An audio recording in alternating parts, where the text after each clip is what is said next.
Bonjour à toutes et à tous et bienvenue pour cette nouvelle vidéo de... Bon bah voilà, pas de surprise, enfin, on fait quand même un petit délai puisque un certain nombre de députés de certains corps politiques du Parlement ont fait un recours au Conseil constitutionnel. Mais est-ce que par l'expérience du passé, est-ce que ça va changer grand-chose? Je ne pense pas. Ce qui est plutôt encore d'autant plus inquiétant sur le fait que cette loi soit passée, c'est que il est quand même ambigu de se rendre compte qu'il y a beaucoup de Français qui n'ont véritablement pas compris ce que ça voulait dire. C'est-à-dire qu'il y a beaucoup de Français qui croient que c'est juste un pass sanitaire qui est passé en pass vaccinal, mais que ce pass vaccinal n'est que pour la pandémie. Ils n'ont pas compris que ce pass vaccinal est permanent. C'est-à-dire qu'à l'avenir, si demain, dans 1 an, dans 2 ans, des députés sous lobbying décident d'intégrer le vaccin de la grippe, par exemple, ou les vaccins des hépatites dans le schéma vaccinal du pass vaccinal, ils pourront le faire. Et de ce fait, force est de constater que, pour ce qui concerne la France, eh bien, on sera précurseur pour la grande satisfaction du chiffre d'affaires de Big Pharma, puisque nous serons dans l'obligation de nous faire vacciner pour pouvoir bénéficier de nos avantages et de nos libertés. Force est de constater que par rapport à ça, il y en a quand même un qui a dit « Si je suis élu, j'abrogerai la loi ». C'est Zemmour. Ce qui est assez étrange, c'est que depuis qu'il a dit ça, eh bien ça y est, Zemmour revient, non pas en odeur de sainteté, mais comme le bouc émissaire de tous les maux de la société. Il a eu son propos sur les handicapés, que vous avez sans doute entendu. Enfin, entendu, peut-être que vous avez entendu ce que l'on en a relaté, mais peut-être que vous n'avez pas écouté véritablement son propos. Force est de constater que sur les réseaux sociaux, eh bien, je peux vous garantir qu'il y a une majorité de gens qui sont d'accord avec lui, que ses détracteurs. Donc d'ailleurs, les détracteurs ont quasiment le même vocabulaire, sans véritablement comprendre que Zemmour met le doigt en réalité sur une complexité, une spécificité de ce problème. Alors que pour eux, allez, tous les handicapés ont le droit d'aller à l'école. Mais ce n'est pas le propos. Oui, un handicapé, qu'il soit physique ou même mental, selon son niveau, suivant l'école où il va, il peut parfaitement aller dans une école normale. Il peut aller dans une école primaire, une école, un collège, un lycée, une université. À partir du moment où les infrastructures sont adaptées par exemple pour les handicapés. Il y en a un d'ailleurs qui a balancé, oui, moi je suis handicapé moteur, ça ne m'a pas empêché de faire mes études, etc., d'aller à l'université, d'être journaliste. Mais j'avais envie de lui dire, mais justement, c'est ça qui est le pire. Vous êtes journaliste, donc en tant que journaliste, vous devriez être un petit peu plus objectif.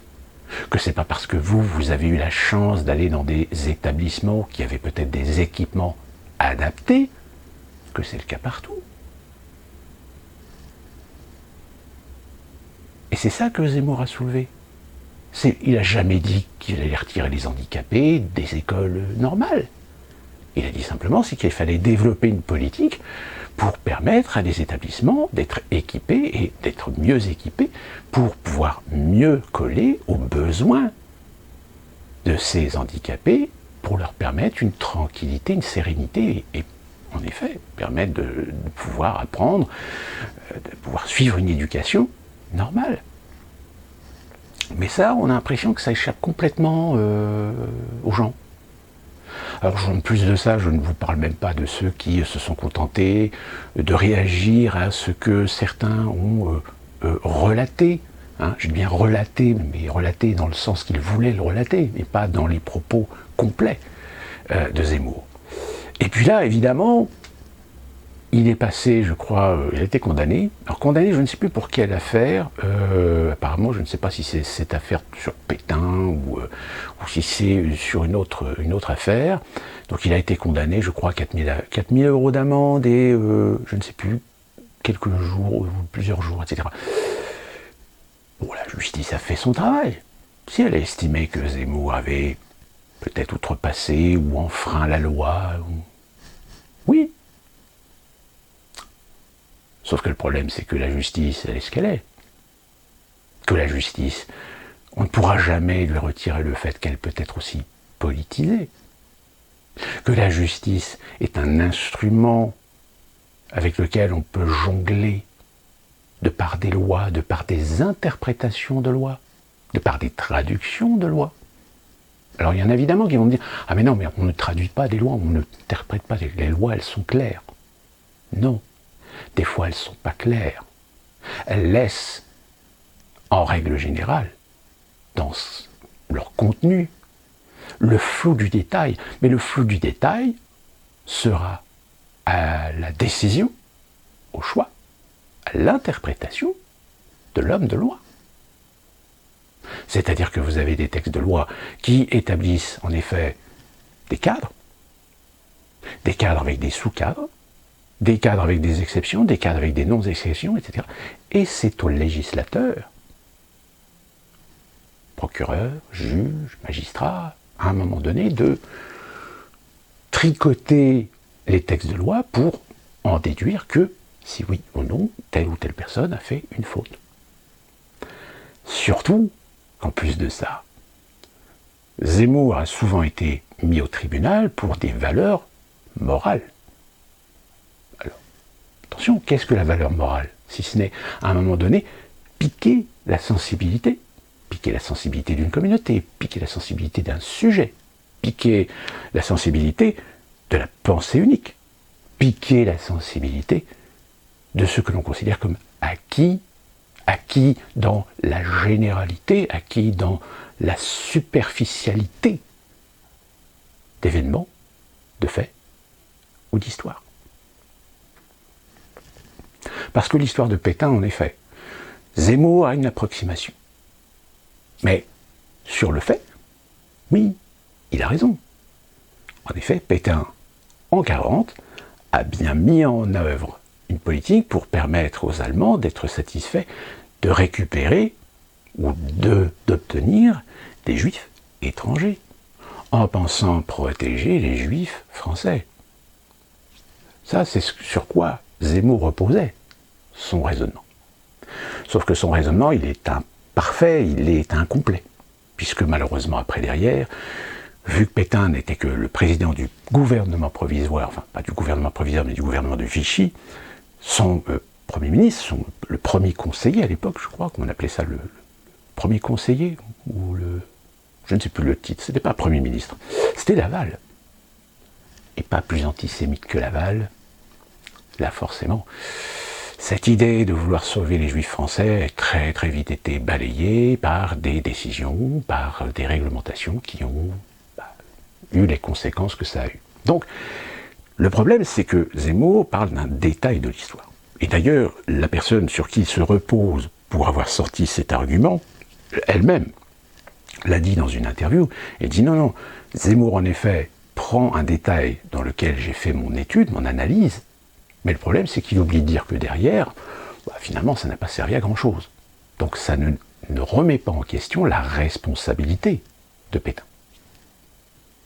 Et voilà, c'est le problème du détail de l'histoire. Alors qui plus est le détail de l'histoire, quand le détail peut à un moment donné servir une logique, servir une idéologie. Donc d'ailleurs, Zemmour sait excellemment s'en servir.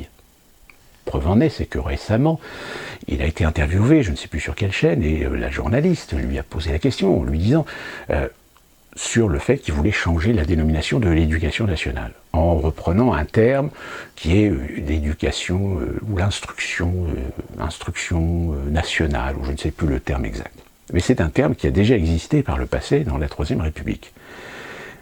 Et la journaliste, évidemment, déjà physique, aux yeux, etc., physionomie, on voit bien que là, je vais me farcir. Elle lui sort, vous voulez reprendre ce terme, etc., mais ce terme-là a été déjà utilisé, il avait été rétabli en 40. Donc 40, ça veut dire gouvernement de Vichy, collaboration, nazisme, antisémitisme. Vous voyez, la question n'est pas innocente. Et Zemmour tacle la journaliste en disant non, le terme était bien là, et le terme existait bien déjà avant 40. Oui, il existait jusqu'au moment où, en réalité, c'était bien le terme éducation nationale. Le terme éducation nationale a été appliqué, mais a été supprimé. Alors attention, là encore, ça va être une subtilité d'histoire. En réalité, l'éducation nationale, au bout d'un moment, a été intégrée à un autre ministère, qui était le ministère de l'institution civique et des beaux-arts. C'est-à-dire qu'en fait, il n'y avait pas un ministère de l'éducation, c'est-à-dire qu'il y avait deux ministères en un seul. Et ce n'est qu'en 40 où, en effet, le gouvernement de Vichy a extrait, donc finalement, l'institution ou l'instruction civique, etc., pour en faire... Il a changé le terme, etc., mais n'a pas réellement créé un ministère spécifique. Il a gardé la structure d'un ministère qui intègre à la fois l'éducation et les arts. Donc, si vous voulez, finalement, la journaliste comme Zemmour, ils ont tous les deux raison et tort à la fois. D'où encore ce problème du détail de l'histoire. Mais ce que je vous raconte là, c'est parce que moi j'ai été chercher pour comprendre. Mais tout le monde n'est pas dans mon cas. Beaucoup de gens vont se contenter de répercuter ce qu'ils ont entendu. Et donc évidemment, sur les réseaux sociaux, il y a beaucoup qui défendaient Zemmour en disant « Non, non, voilà, Zemmour a taclé la journaliste, etc. » Alors qu'en réalité, il l'a taclé, mais il l'a taclé en jonglant aussi, peut-être par omission ou par oubli, que le problème de la question joue sur une subtilité qui a finalement complètement été occultée. Donc, mais il y a une autre information qui est quand même non négligeable. Il semblerait que des En Marche aient pris contact avec les Reconquêtes pour assouplir ou permettre à Zemmour d'avoir plus aisément accès à des possibilités de récupérer des signatures pour ses parrainages. Alors je ne vous assure pas de la véracité de cette information. Le fait est qu'on l'a déjà vu avec les Républicains. Donc ça me conforte, moi, dans mon idée, que Zemmour est obligatoirement une pièce maîtresse dans le jeu d'échiquier de la présidentielle. Maintenant, pour quel rôle? Là encore, tous les scénarios sont possibles. Est-ce qu'il aurait le rôle de vouloir pomper de l'électorat, aussi bien chez les Républicains que au Rassemblement National, et finalement faire un report au second tour? Ce report vers qui? Marine Le Pen? Ou Valérie Pécresse? Si Pécresse se retrouve en face de Marine Le Pen? Ou de Macron? Allez savoir. Là, en effet, les scénarios s'ouvrent de plus en plus. Heureusement, ils s'ouvrent de plus en plus, mais sur un petit cercle de candidats potentiels. Parce que tous les autres, force est de constater que Hidalgo, elle est tellement dans la merde, elle a tellement peu de crédibilité que elle a essayé de faire une primaire, machin, mais le problème c'est que personne n'y a adhéré. Montebourg s'embourbe, Jacot s'enfonce, et on a Taubira qui vient de décider de vouloir être la candidate pour le Parti Socialiste. Donc ça va diluer encore plus de l'électorat de gauche. C'est-à-dire que là où la gauche aujourd'hui aurait besoin d'union, eh ben non, ils font tout le contraire. C'est du suicide. C'est un sabordage complet. Le seul, évidemment, qui peut tirer son épingle du jeu, c'est Mélenchon. D'ailleurs, Mélenchon qui nous a fait dimanche, alors là, un show magnifique. Si. Je suis quelqu'un qui, en règle générale, sait admettre lorsque ça marche, lorsque c'est efficace, lorsque c'est bien fait. Et là, force est de constater que son meeting à Nantes, c'est du top. Technologie, des murs entourés de murs, d'images, etc. En plus, la capacité d'être tribun de Mélenchon donne vraiment de la qualité à la prestation. Donc là-dessus, alors attention, je juge la prestation, je juge l'ensemble, je juge l'outil de communication même du meeting. Là, j'ai envie de dire, les experts en communication des Insoumis, ils méritent leur salaire. Je dirais même qu'à la limite, ils mériteraient presque un bonus. Après, le contenu, c'est autre chose. On en a déjà parlé. Mélenchon est dans une ligne d'essayer de séduire un petit peu à droite et à gauche pour essayer de rameuter de l'électorat, et souvent de l'électorat minoritaire, communautaire ou intéressé par certains concepts, par certaines idées. Force est de constater que Mélenchon essaie aussi de taper un petit peu dans l'électorat écologiste. Hein. Il n'a pas tort. Il aurait tort d'ailleurs de ne pas se priver. Donc là-dessus, en effet, pour moi, sans doute, même si le meeting de Zemmour avait quand même de la consistance en matière de masse, si vous voulez, là, pour moi, ce meeting de Mélenchon est peut-être le meilleur que j'ai pu voir à l'heure actuelle pour cette campagne présidentielle 2022. C'est-à-dire qu'on est vraiment loin là des clichés, une grande salle avec plein de gens, avec des drapeaux partout, et puis vas-y, je te sors la Marseillaise, et puis vas-y, tout le monde sur le podium en train de chanter la Marseillaise, etc. Alors qu'on se regarde dans le regard en coin, l'air de dire salaud, foireux.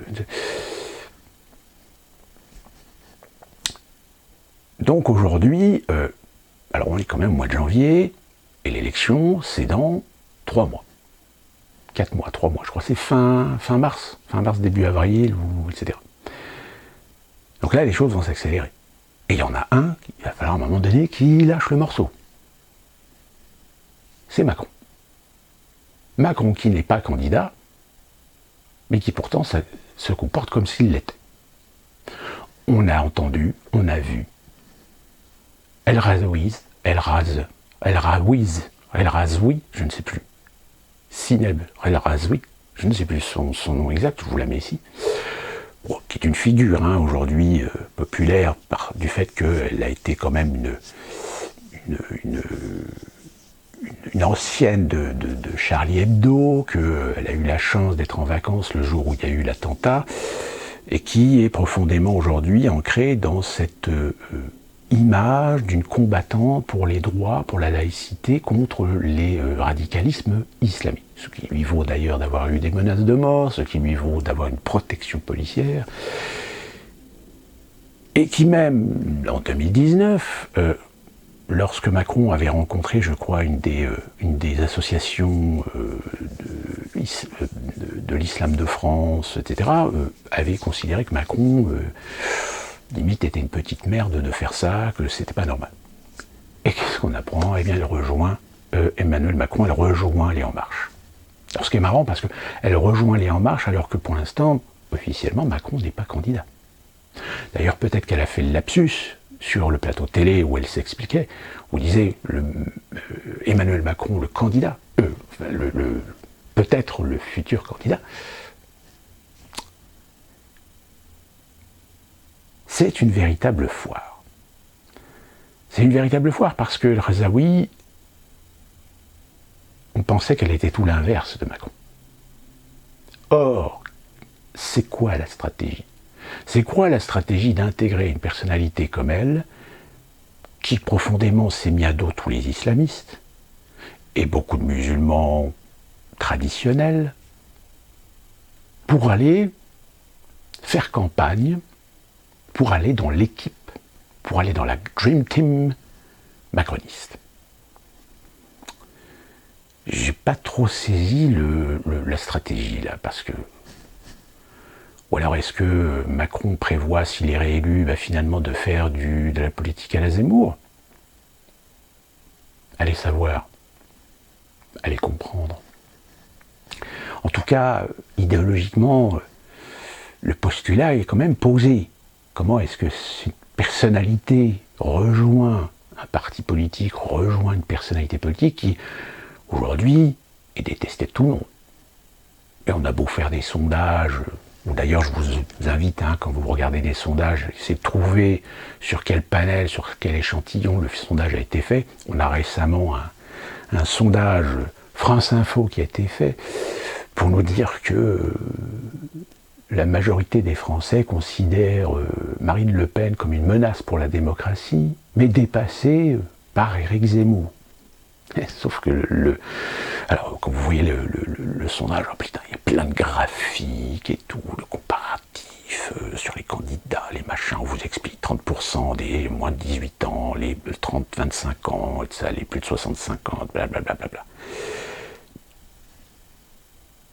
Toutes ces mathématiques, tous ces pourcentages qui ont été faits sur un panel de 1012 personnes. 1012 personnes. Alors déjà, je sais pas, pour un sondage, en règle générale, un sondage peut être éventuellement, je dis bien éventuellement, à considérer quand vous êtes à déjà 15 ou 20 ou 30 000 personnes sondées. Mais 1012 personnes, c'est peanuts. Puis en plus de ça, pour ceux qui ne le savent pas, nous savons que les instituts de sondage, en réalité, n'ont pas la logistique pour faire eux-mêmes les sondages. En fait, ils ont recours à des prestataires qui sont équipés avec des modèles informatiques, avec des systèmes algorithmiques, qui vont compiler des données sur des gens qui sont inscrits sur des sites pour participer à des sondages, en contrepartie de recevoir des bons d'achat ou des réductions sur telle ou telle enseigne, etc. Et donc, quand un organisme de sondage a besoin de faire un sondage pour un client, eh bien, il appelle son prestataire en disant, voilà, je vous donne le dossier, les questions, et voilà. En revanche, on a notre client qui voudrait que ça soit plus dans un sens que dans un autre. Faites le nécessaire. Eux, ils font le nécessaire. Ils inscrivent des requêtes sur leur système et les algorithmes vont aller aléatoirement, mais aller chercher et envoyer les questionnaires chez les personnes qui vont répondre. Sauf qu'évidemment, si vous mettez une requête comme quoi, ce qui serait bien, c'est qu'on ait plus 2/3 du panel qui soit de réputation plutôt de gauche, etc., finalement, ça vous donne le sondage de France Info, c'est-à-dire que tous les candidats à gauche, alors à part Mélenchon, parce que Mélenchon, évidemment, c'est l'extrême gauche, mais tous les candidats de gauche et écologistes, c'est des saints, c'est des merveilles, c'est des gens, c'est super, c'est génial. Les autres, c'est que de la merde. Même Macron se prend quand même un pourcentage de menaces à la démocratie dans la tronche. Donc vous voyez,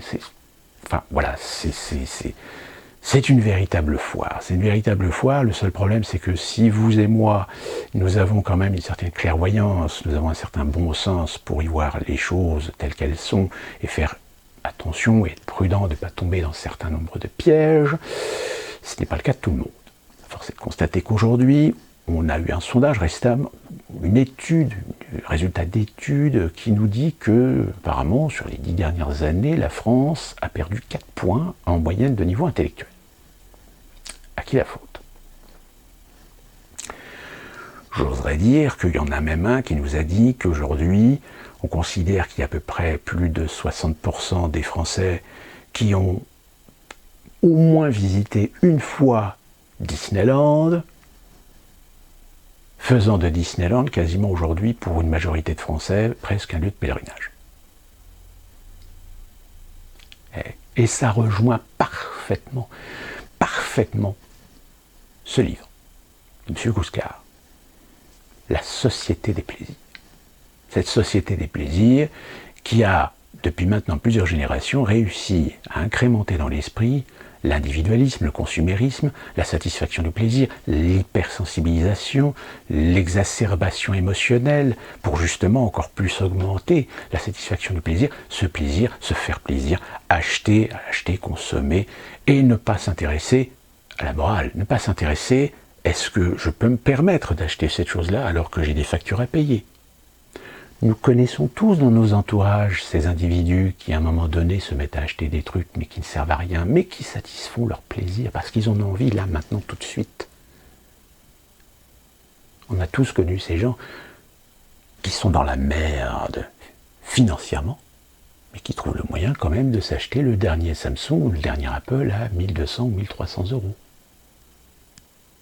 On connaît tous quelqu'un qui ne gagne pas des 100 et des 1000, ne roule pas sur l'or et qui pourtant va s'endetter pour rouler dans une bagnole à 60, 80, voire 80, voire 90, 100 000 euros.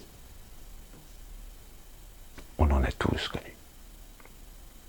Tous connus au point que, même si en France c'est illégal, on en a connu qui avaient un boulot à temps plein, mais qui à côté faisaient du boulot au black. Parce qu'évidemment, financièrement, ils s'en sortent pas. Et même quand vous avez beau leur dire, mais revends ton truc là, revends ta voiture, c'est elle qui te fout dans la... Ah mais non, je peux pas me séparer de ça, j'en ai besoin, je me sens bien avec. Comme il y en a qui se sentent bien avec le dernier iPhone à 1500 balles. Comme il y en a qui se sentent bien à acheter des pompes toutes les semaines. Parce que ils en ont besoin. C'est leur plaisir, leur satisfaction. Ils bouffent des pâtes depuis une semaine, mais non, ils ont acheté une nouvelle pompe, une nouvelle paire de Nike à 800 boules. C'est encore plus grave quand ces gens-là, qui clairement sont des gens complètement immatures, complètement infantilisés, ont une famille. Vous imaginez, au niveau éducation, le problème que ça va poser. Si eux-mêmes ne sont pas capables de s'assumer, sont-ils capables d'assumer l'éducation d'un gamin? La réponse est non. Et ça nous donne des gamins qui arrivent dans un cycle scolaire, ce sont des gamins qui arrivent dans la société civile, ce sont des gamins qui, dans l'espace public, font toutes les conneries possibles et inimaginables. Et que même quand vous discutez avec eux, vous vous rendez compte qu'ils n'ont absolument aucune structure. Ils ne sont pas du tout structurés. Ça rejoint d'ailleurs un petit peu ce que Kant disait dans sa critique de l'éducation. La discipline. Attention, pas discipline absolue, mais au moins la discipline. Se discipliner ou apprendre à se discipliner. Ça rejoint un petit peu d'ailleurs ce que disait Moore sur les blues. Bon, très sincèrement, personnellement, je suis assez perplexe sur l'efficacité de ce procédé. Quoique, peut-être pas le phénomène d'une blouse, mais au moins d'une tenue. Parce que si vous avez fait l'armée, quelles que soient les circonstances, si vous considérez que ça a été une perte de temps, que ça a été n'importe quoi, que c'était débile, même si vous avez refusé l'autorité, etc., il y a au moins un avantage. Il y avait un avantage au service militaire. C'est que quel que soit le milieu d'où vous venez, alors attention, évidemment, parfois, certaines bonnes relations faisaient que vous évitiez certains endroits, vous alliez plutôt que dans d'autres, etc. Mais d'une façon générale, prenons en considération en effet les exceptions, mais d'une manière générale, à l'armée, vous côtoyez tous les gens, quels qu'ils soient, de quelque origine qu'ils soient, de quelque classe sociale ils soient. Et vous appreniez à vivre en collectivité avec des gens pour lesquels il n'y avait plus du tout de signe distinctif. Vous touchiez la même solde, vous étiez logé à la même enseigne, vous étiez soumis à la même discipline, pas d'exception. Et bien ça, je suis désolé. Mais même quand vous avez 18, 20 ou 21 ans, ça peut aider à comprendre certaines choses. Alors évidemment, attention, je ne dis pas que je suis pour le retour du service militaire. Personnellement, j'ai perdu du temps, même si j'ai appris certaines choses, même j'ai eu des expériences intéressantes. Mais parce que j'étais dans un endroit où j'avais encore des opportunités de pouvoir faire des choses intéressantes. Ce qui n'est pas le cas forcément de tout le monde, qui a été envoyé dans des contingents, dans des compagnies, pour aller jouer à la guéguerre, pour faire des trainings, des entraînements, etc., etc., etc.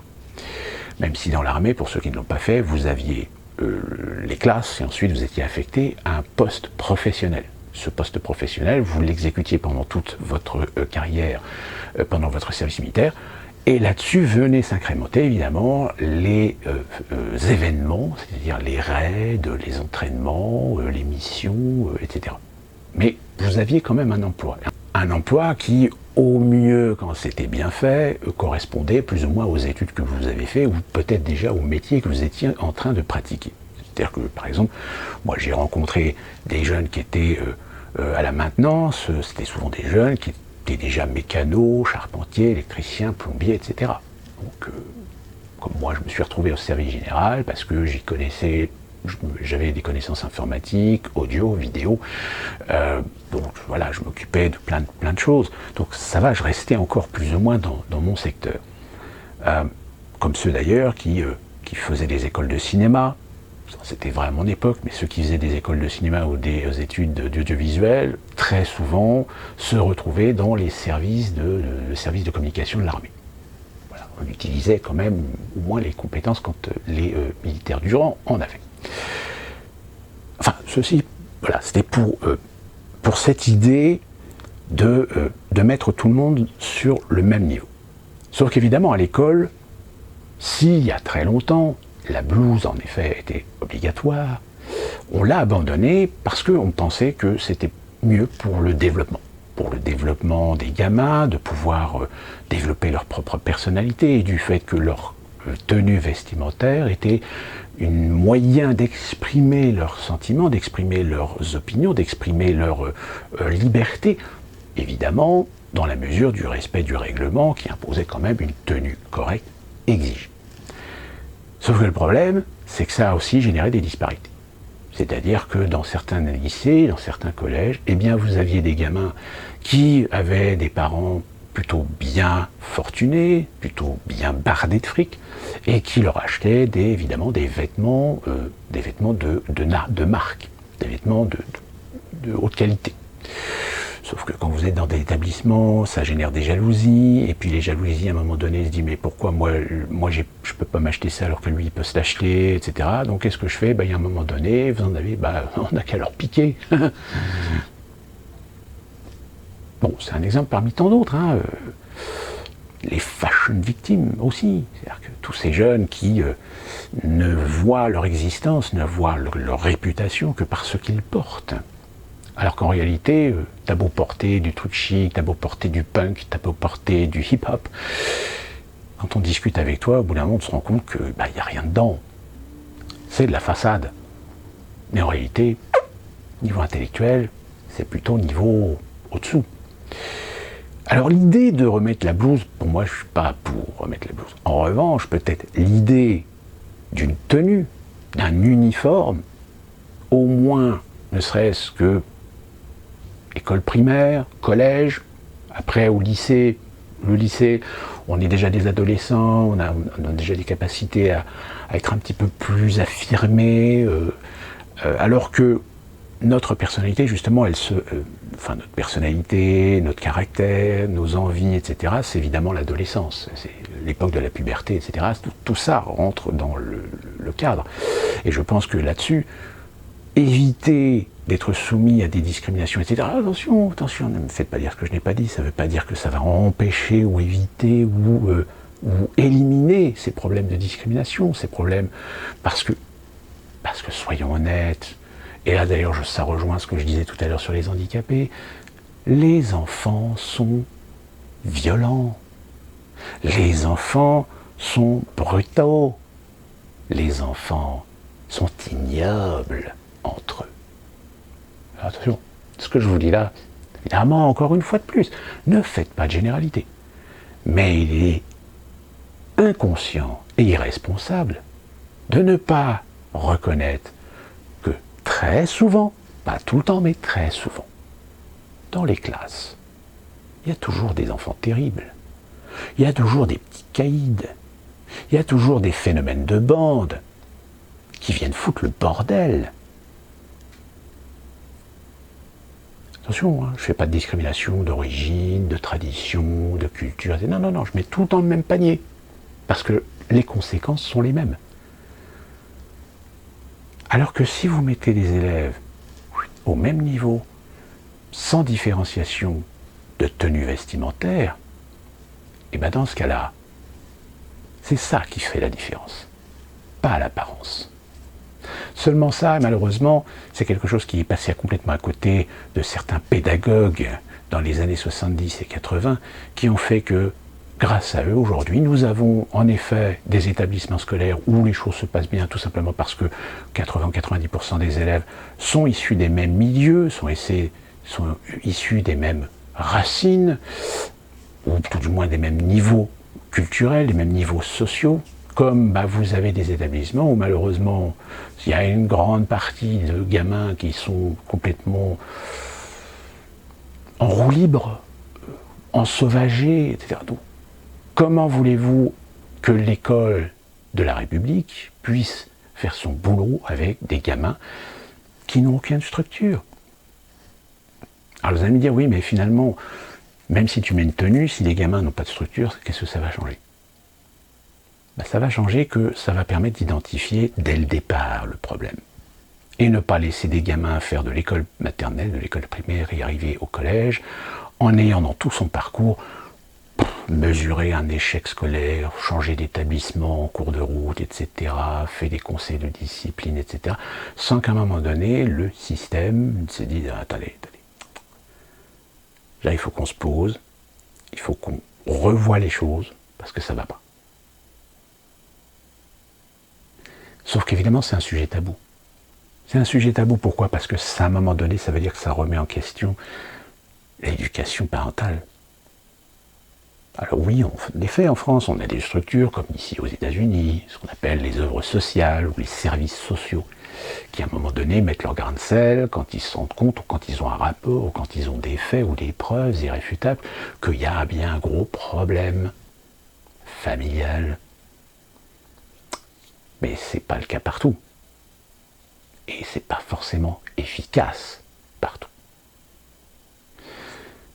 Dans la mesure où, encore une fois de plus, ce sont aussi des infrastructures publiques qui subissent des réductions de budget, des incohérences, des ambitions technocratiques, où finalement le gamin n'est plus un individu qu'il faut essayer d'aider, de sauver de la situation dans laquelle il est, il devient une statistique. Donc vous voyez, malheureusement, on a beau décortiquer un petit peu tous les processus, on se rend compte que le système est malade. Le système est malade, pourquoi? Tout simplement parce qu'au fil des décennies, on a mis en place des gens, on a laissé se mettre en place des gens qui n'étaient pas là pour le bien-être de la société, qui n'étaient pas là pour le bien-être de la France, qui n'étaient pas là pour défendre les intérêts et gérer les intérêts du peuple de France. Mais qu'on a laissé des gens, majoritairement, qui étaient là pour détricoter la société, pour monter les gens les uns contre les autres, pour déstructurer, pour déconstruire certaines valeurs, certains principes, certains fondamentaux, pour ouvrir la porte, alors une porte qui aurait pu être ouverte de façon un peu plus intelligente, sur le progrès, sur les libertés. Sauf que le problème, c'est qu'au lieu de l'entrouvrir, en laissant les choses se faire d'elles-mêmes, non, on a ouvert la porte, grande ouverte, et là, ça a été le tsunami. Sauf que dans ce tsunami, on n'a pas réfléchi, on n'a pas pensé qu'il y avait des gens qui allaient peut-être prendre plus de liberté que ce qu'on espérait qu'ils prennent. Et ça nous a donné aujourd'hui des individus qu'à un moment donné, on se dit, c'est des causes perdues. C'est des gens qui ne réfléchissent pas. C'est des gens qui sont dans une matrice. Ah, Matrix. Eh oui, tout d'un coup, on y revient toujours à ce film. Qui n'est pas juste qu'un film de science-fiction. Il y a quand même un fond dans ce film. Il y a quand même un fond philosophique, voire religieux pour certains. Parce que la religion, il faut quand même aussi la prendre en considération. On ne peut pas balancer comme ça à la poubelle les milliards d'individus au monde qui ont une religion, qui croient en Dieu. Donc, pour revenir à ce pass vaccinal, comme je vous l'ai dit dans ma précédente vidéo, aujourd'hui, si vous voulez vous en sortir, il n'y a pas de solution. Si ce n'est changer le système. Alors, il y a l'élection présidentielle.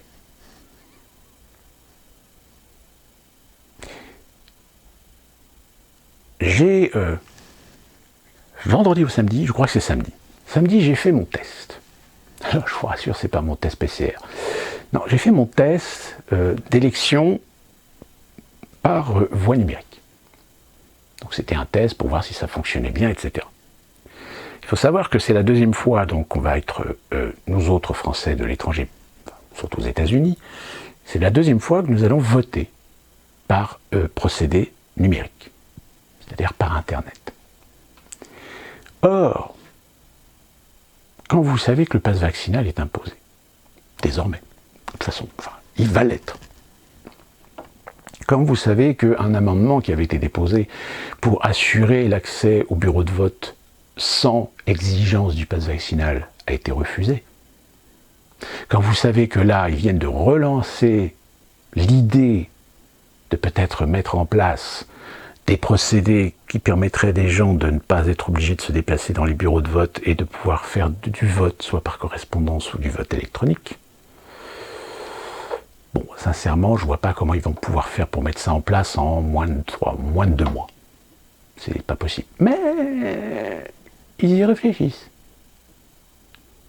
Ou peut-être qu'ils ont déjà la logistique qui est prête et qu'il suffit d'un claquement de doigts pour que le législateur finalement remette actif ces modes de vote, pour que tout d'un coup on soit surpris, mais oui, ça y est, c'est bon. Bon, bah alors ça y est, donc voilà, telle société a déjà signé un contrat, etc. Donc ils ont la logistique pour s'en occuper, etc. Hein? Donc ça veut dire que vous étiez déjà dans les starting blocks, que vous aviez déjà signé des contrats avec des sociétés pour faire du vote électronique. Ben oui, puisque c'est déjà le cas pour les Français expatriés. Vous le voyez, le piège? Donc évidemment, en plus de ça, vote par correspondance, vote électronique, qui sont des outils, on a vu ce qui s'est passé aux États-Unis, avec le fameux système Dominion. Je vais pas revenir sur l'explication que je vous ai déjà donnée, que le vote électronique aux États-Unis, c'est assez compliqué parce que chaque État a la responsabilité et la liberté de travailler avec les organismes qu'il veut, donc problème de compatibilité des fois entre différentes sociétés, etc. Donc ça veut dire qu'au niveau de la compilation des données, etc., ça ouvre en effet la porte à la possibilité de pouvoir faire des fraudes. Le vote par correspondance. Le vote par correspondance aux États-Unis, on a retrouvé des paniers entiers, on a vu des gens foutre des bulletins de vote dans des poubelles, ou faire cramer des bulletins de vote, ou je crois que dans un bureau en Pennsylvanie, par exemple, il y a un postier qui a retrouvé deux casiers avec des courriers prioritaires qui étaient en fait des votes par correspondance, qui avaient été planqués dans un coin, etc. Enfin, on en entend des belles et pas mieux. Bon, après, est-ce que c'est vrai, c'est pas vrai, etc. Le problème, c'est que proportionnellement au pays et proportionnellement aux vices qu'il peut y avoir parfois chez certaines personnes, d'ailleurs c'est la même chose en France, hein, ne nous doutons pas qu'il y a des fraudes qui existent, qui sont très marginales, mais elles existent quand même, comme celles qui ont eu lieu en 2017, comme par hasard, où, par exemple, il semblerait que l'UPR ait vu un nombre de voix disparaître. Enfin bon, je vous rassure, pour le nombre de voix qui étaient concernées, ça ne changeait pas grand-chose. Mais quand vous avez un système en France qui est un vote, alors il y a le vote par procuration ou le vote en présentiel, qui à mon sens assure au moins une garantie, une sécurité optimale au vu du système. Si en plus là-dessus vous rajoutez le vote par correspondance et le vote électronique, bah, ne vous étonnez pas si à un moment donné, si vous rencontrez beaucoup de gens, si vous discutez avec beaucoup de gens, et puis que vous voyez le résultat de l'élection, vous dites mais c'est pas possible. Vous savez, c'est comme dans une entreprise. Si vous êtes 150, qu'entre collègues, vous vous connaissez tous, qu'entre collègues vous discutez tous et que vous êtes à 90% tous d'accord pour voter pour tel candidat à la prochaine élection des délégués du personnel. Et que tout d'un coup vous vous rendez-vous compte que c'est l'autre candidat qui est élu avec 70 ou 80% des voix. Ben, il y a un moment donné, vous posez la question, vous dites mais attends, c'est soit il y a des gens qui se sont foutus de notre gueule, c'est-à-dire qu'ils ont voté l'inverse de ce qu'ils ont dit qu'ils ont voté. Mais au vu de la situation, au vu du contexte, etc., vous sentez quand même une bonne motivation de la part des gens. Donc là, vous dites, il y a eu fraude. Mais ça, malheureusement, allez le prouver. Il n'y a pas d'outils pour... vous avez des outils pour contredire, toujours dans la réglementation, dans les lois, des possibilités de vote, enfin de faire une déclaration, de poser une plainte pour fraude ou un recours pour contester le résultat, etc. Mais en général, le problème, c'est que ce sont des procédures, oui, qui à l'époque, quand elles ont été mises en place, pouvaient fonctionner parce qu'elles dépendaient d'une structure, dépendaient d'un processus administratif qui lui assurait garantissait une indépendance, sauf qu'avec le temps, on a abrogé, on a modifié, on a réformé, et du coup, ce sont des procédures qui dépendent de gens qui sont eux-mêmes dans la collusion. Donc, c'est comme l'Assemblée nationale, quand vous avez Asselineau qui dit qu'il faudrait que les députés fassent une motion de censure. Ben oui, mais même s'ils font une motion de censure, de toute façon, le président Ferrand, qu'est-ce qu'il va faire? Il va faire en sorte de faire valoir son droit de veto pour faire en sorte que cette motion de censure ne passe pas. Donc, quand vous avez des députés qui disent « nous allons faire recours au Conseil constitutionnel contre cette loi », qu'est-ce que vous voulez que ça fasse? Ça fera rien. Conseil constitutionnel, le président c'est Fabius. Fabius, il y a une photo qui est ressortie récemment où il a rencontré Bill Gates. Fabius dont le propre fils est le PDG de McKinsey France. Qu'est-ce que vous pouvez attendre du Conseil constitutionnel? Rien. Souvenez-vous, je vous avais dit que le Sénat avait modifié quelques textes, etc. Et à la lecture en commission paritaire, les députés étaient fiers de récupérer et de remettre ces textes qui avaient été retirés par le Sénat. Donc du coup, vous n'avez pas de passe vaccinal, donc vous ne pouvez pas aller au théâtre, vous ne pouvez pas aller au cinéma, vous ne pouvez pas aller au concert, vous ne pouvez pas aller dans les centres sportifs, vous ne pouvez pas aller dans les stades, vous ne pouvez pas aller au musée, Voilà. Donc on fait bien une différenciation avec un pass vaccinal permanent. Donc ce pass vaccinal permanent décrète bien un statut différent des autres citoyens qui, eux, ont un pass vaccinal. Alors, tous les discours qui disent oui, mais non, mais le pass vaccinal, c'est justement un moyen pour préserver les libertés des autres contre une minorité d'irresponsables. Donc ça veut dire que vous admettez que les minorités de ce que vous appelez les irresponsables sont des sous-citoyens. Et donc vous avez concrétisé leur statut de sous-citoyen en mettant en place le pass vaccinal. Mais attention, ceux qui ont le pass vaccinal aujourd'hui, demain ils ne l'auront pas. Parce que, comme je vous l'ai dit, on rajoutera des vaccins. On rajoutera celui de l'hépatite C, de l'hépatite B, celui de la grippe, contre le choléra, ou même des fois contre des maladies qu'on n'a jamais vues en Europe. Qu'est-ce qui va l'en empêcher? Rien. Tant que ça va permettre, à un moment donné, de monter d'un cran sur la mise en place du crédit social. Vous êtes un bon élève, vous êtes un bon citoyen, vous ne critiquez pas, vous ne posez pas de questions, vous ne remettez pas en question le système.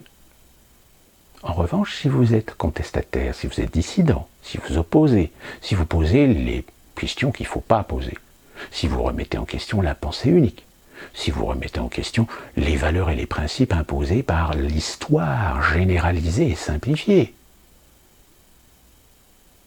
eh bien vous n'êtes pas un bon citoyen. Donc on vous retirera votre passe. Voilà.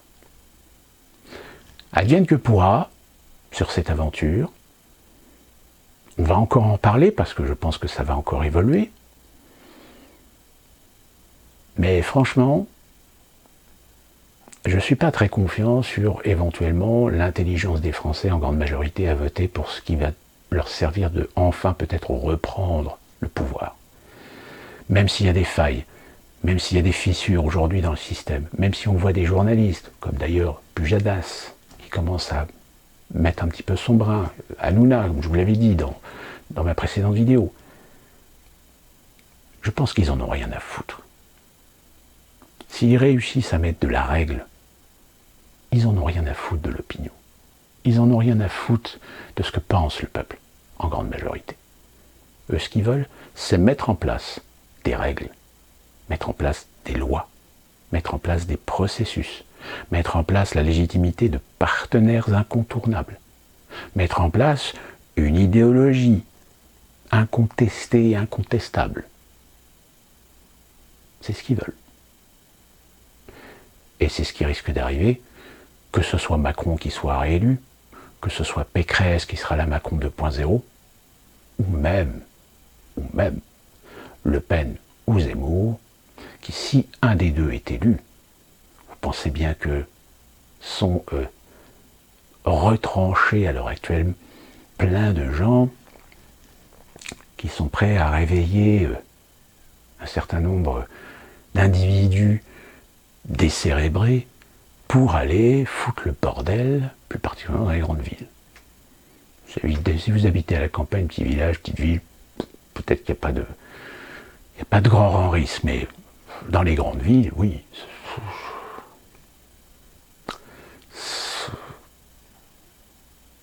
Comme je vous l'avais expliqué, c'est pareil, c'est comme derrière.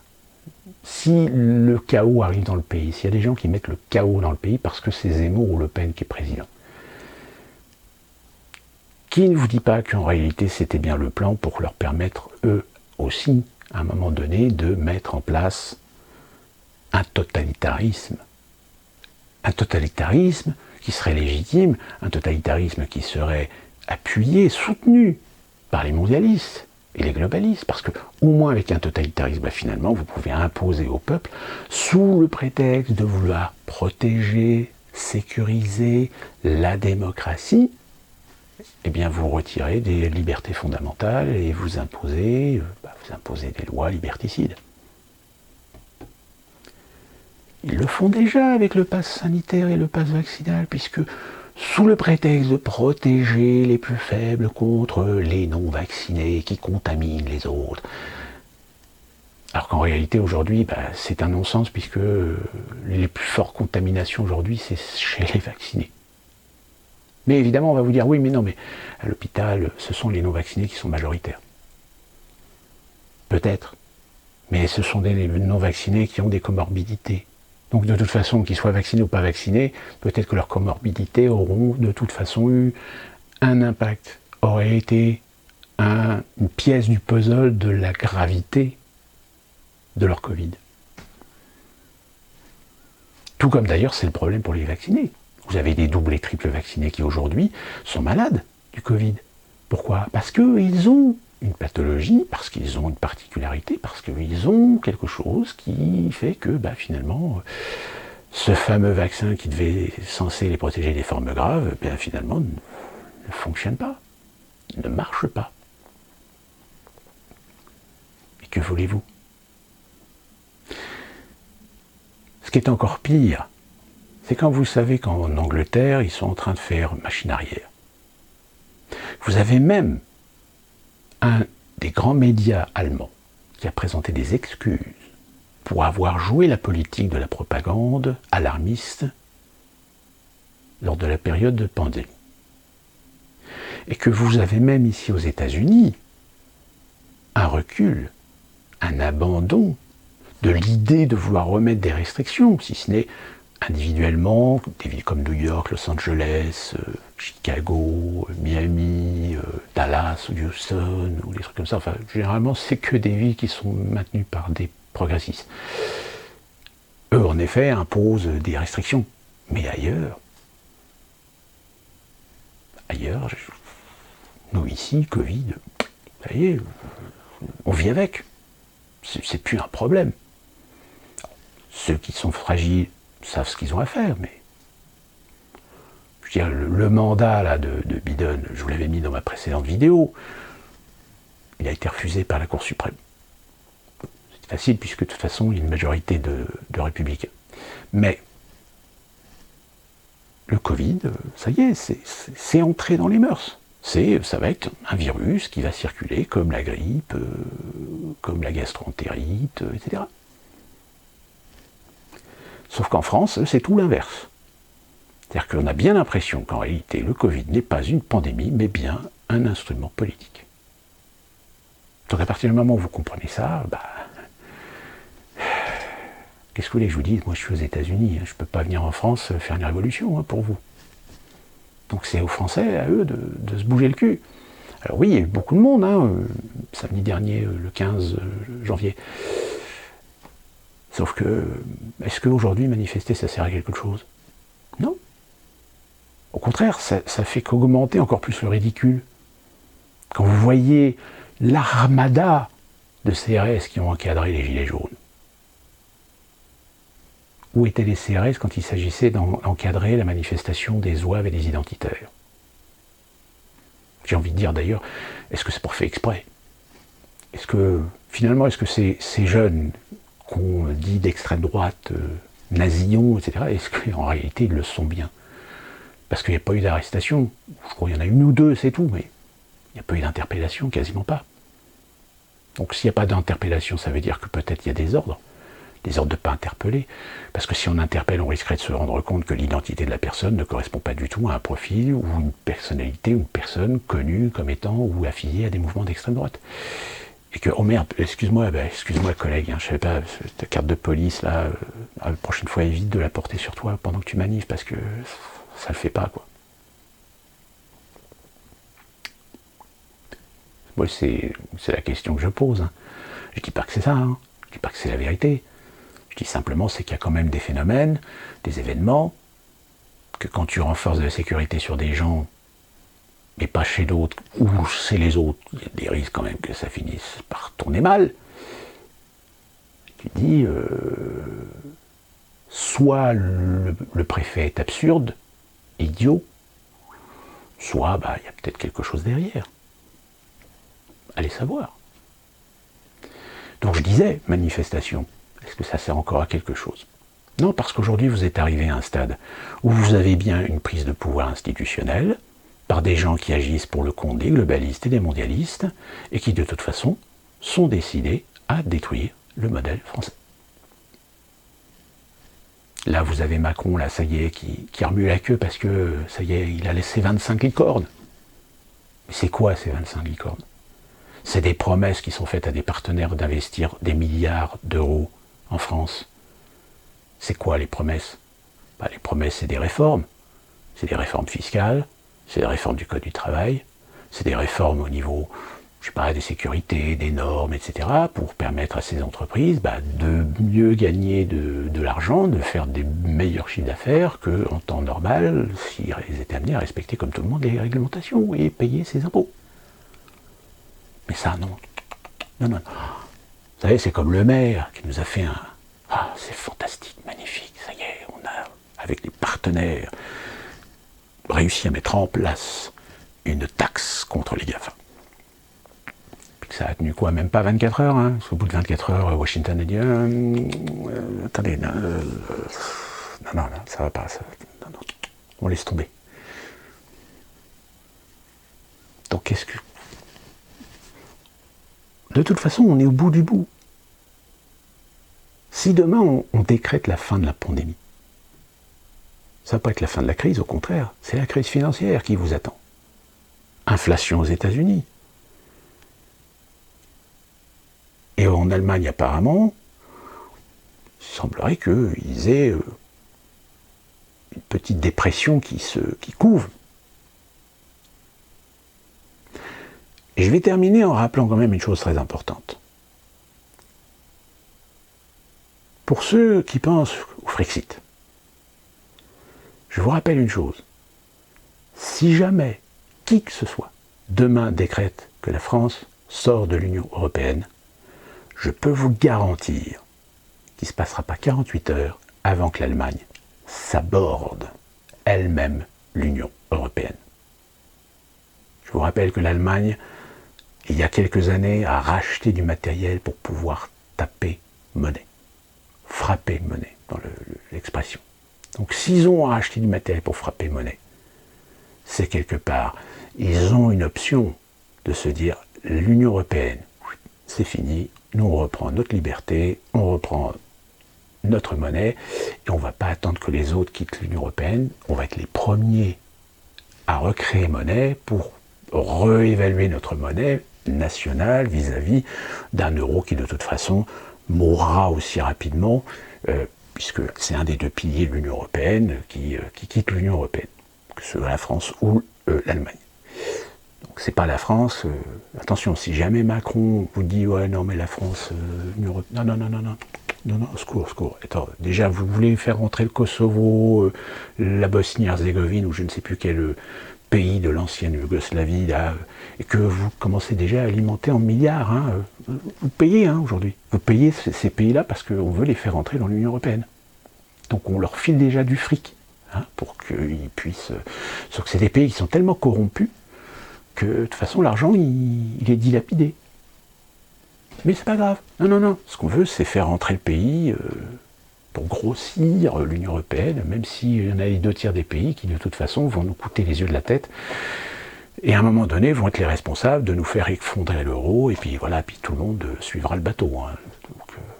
Donc l'Union européenne, ça, faut la quitter. Mais, comme je vous l'ai dit, si jamais il y en a un qui dit « je veux quitter l'Union européenne », il est mort. Il est grillé. Hein, comme le dit Asselineau.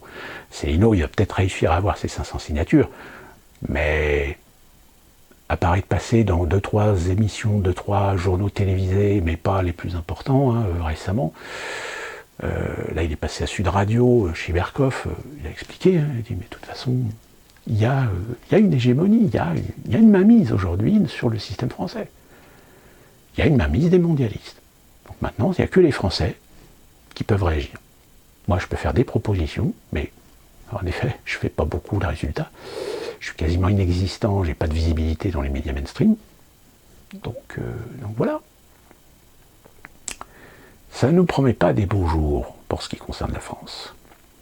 En tout cas, moi je commence à réfléchir que si jamais le pass vaccinal n'est pas abrogé par le candidat qui sera élu au mois d'avril, je ne sais pas, si jamais je dois revenir en France, peut-être que je reviendrai avec un statut de nationalité américaine et pas française. Sur ce, portez-vous bien, et d'ici qu'on se retrouve pour une prochaine vidéo. Je viens juste de me rappeler ça, pour ma vidéo du Kazakhstan, je vous ai donné une version. Là aujourd'hui, il y a des gens qui commencent à parler d'Erdogan. Moi je pose simplement la question, mais quel est l'intérêt d'Erdogan ? Déjà qu'il est en froid avec l'Occident, donc il a besoin d'un soutien et d'une bonne relation approximative, mais une bonne relation quand même avec la Russie. Donc il ne va pas s'amuser à aller foutre le bordel en Asie mineure. Asie mineure ou Asie centrale, pardon. Donc l'idée d'Erdogan, en effet, peut-être, possible. Le Kazakhstan est comme tous les pays en ce temps. C'est majoritairement des pays musulmans. Donc qu'est-ce qu'Erdogan irait foutre ? En plus des musulmans qui sont plus proches d'un islam turc que d'un islam sunnite radical ou même chiite radical. Il n'y a que l'Afghanistan encore. Dans cette région-là, l'Afghanistan, il y a aussi la Tchétchénie, Tchétchénie qui est assez bien ancrée dans un islam plutôt bien costaud. Mais sinon, tous les autres pays, c'est quand même un islam beaucoup plus laïque. Donc, je ne suis pas très convaincu sur éventuellement l'issue Erdogan comme étant celle qui aurait pu faire de l'influence. Mais de toute façon, que ce soit Erdogan, que ce soit les Américains, que ce soit les Occidentaux, ou Pierre, Paul ou Jacques, l'origine même du problème, c'est justement cette ouverture de la politique de Tokayev sur les investissements étrangers, qui veut dire donc risque d'influence, risque de changement de pragmatisme en matière de gestion et en matière de relations avec la Russie. Donc, vous voyez, ça ne change rien d'une manière ou d'une autre. Je dirais même que même si à la limite, c'est les Russes qui auraient pu peut-être organiser ce false flag, comme on dit, de fausse révolution, etc., pour se donner légitimité de venir et d'interagir et d'intervenir au Kazakhstan, là aussi, je ne vois pas trop... c'est possible, hein, ça se peut, mais encore une fois, si le jour où ça se sait, est-ce que les Kazakhs, à un moment donné, vont pas se retourner un petit peu contre les intérêts russes?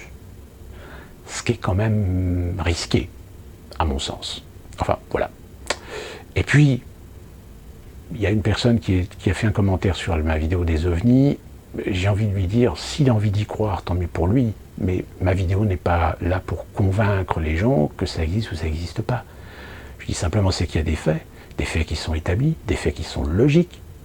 Hein, c'est un sujet, comme je l'avais dit au début de la vidéo, c'est un sujet compliqué, où il y a des conflits d'intérêts, où il y a des conflits idéologiques. Je ne dis pas que ça n'existe pas, je ne dis pas que les gens qui ont été témoins sont tous des idiots. Il y en a qui sont des professionnels, qui sont très sensés, et qui en effet, de par leur témoignage déjà, montrent bien qu'ils ont une réserve pour nous expliquer qu'ils ont été témoins de quelque chose d'inexpliqué, sans en faire une conclusion hâtive qu'il s'agissait d'un ovni. Voilà, mais voilà, la preuve, c'est que ce commentaire qui a été fait dans cette vidéo est bien la démonstration que ça reste quand même un sujet quand même sensible dans certains esprits. Voilà, c'était deux petites apartés concernant mes précédentes vidéos. Mais généralement, c'est bien, c'est que ça fait remuer un petit peu les ménages. D'ici là, qu'on se retrouve pour une prochaine vidéo, portez-vous bien.